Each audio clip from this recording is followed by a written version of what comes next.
কি হৈ আছে আপোনাৰ? নমস্কাৰ, মোৰ নাম নয়ন তালুকদাৰ, জিলা নলবাৰী, থানা মোকালমোৱা, গাঁও মুগদি।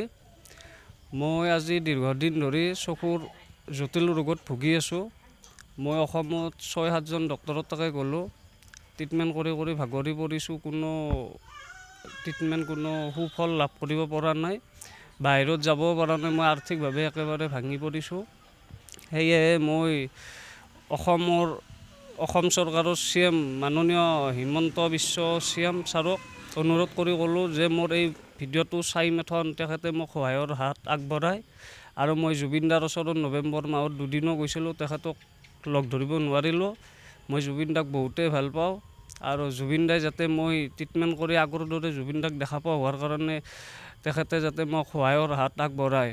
আৰু মই লগতে মোৰ অসমৰ ৰাইজকো অনুৰোধ কৰি ক'লোঁ মোক সহায় কৰক আপোনালোকে মোৰ চিকিৎসাৰ বাবে।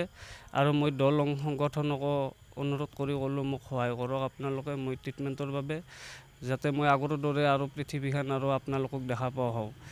সেয়ে মোৰ অনুৰোধ। আৰু লগতে মোৰ মাও একেবাৰে অসুস্থ, মোৰ মায়েও চকু দি দেখা নাপায় বহুদিন হ'ল। ময়ে চাব লাগে, কিন্তু এতিয়া মই মাকো ট্ৰিটমেণ্ট কৰিব পৰা নাই। ডাক্তৰৰ তাকে বহুতবাৰ মাকো নিব লাগে আৰু মই নিজেও বহুতবাৰ যাব লাগে, একবাৰ দুবাৰত নহয়। এতিয়া মোৰ মায়ে চৰকাৰী আঁচনি একো নাপায়, অৰুণোদয়ো নাপায়, আনকি বিধৱা পেঞ্চন পাইছিলে আগতে। 2022 চনত জুনৰ মাহত পেঞ্চন পোৱা সকলৰ ডকুমেণ্টছ লৈছিল আৰু সেই ডকুমেণ্টছ দিয়াৰ পিছত মাৰ পেঞ্চনটো কটা গৈছে। আৰু অৰুণোদয়ৰ বাবে মই বহুতবাৰ চেষ্টা কৰিছোঁ, কিন্তু এতিয়া অসুখ হয়, মই ঘূৰিব নোৱাৰোঁ। তাৰ বাবে কোনো ধৰণৰ ৰেচপনচিবিলিটি নাপাওঁ আৰু কোনো ধৰণৰ আমি চৰকাৰী আঁচনি লাভ কৰিব পৰা সক্ষম হোৱা নাই। আৱাস গৃহ এতিয়া বৰ্তমান পোৱা নাই মোৰ নামত একো। মোৰ ইয়াৰে বৰক্ষেত্ৰী সমষ্টিৰ বিধায়ক মাননীয় দিগন্ত বৰ্মন ছাৰ।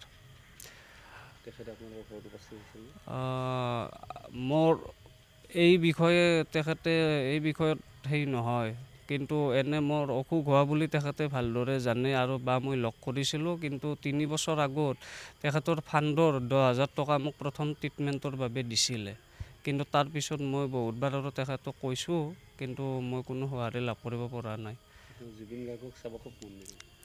জুবিন দাক মই সৰুৰে পৰা বহুত ভাল পাওঁ।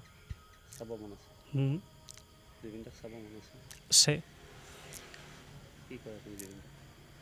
মই সেয়ে জুবিন দাক অনুৰোধ কৰিছোঁ। মই তেখেতৰ মোটামুটি 70-80খন ষ্টেজ প্ৰগ্ৰেম চাইছোঁ আগতে, 2006 চনৰ পৰা। কিন্তু আজি লাষ্ট প্ৰগ্ৰেম চাইছোঁ মই খাৰঘূলিত, 3 বছৰ আজি চাব পৰা নাই। আছে যথেষ্টখিনি আগৰ দৰে দেখা পাবৰ মন আছে। আনকি মই তেখেতৰ লগত GMC অডিটৰিয়াম হলৰ ভিতৰত 2 বাৰ কৰি মই কথা পাতিছিলোঁ, হেণ্ডশ্বেকো কৰিছিলোঁ, কিন্তু এতিয়া 3 বছৰ মই তেখেতক চাব পৰা নাই।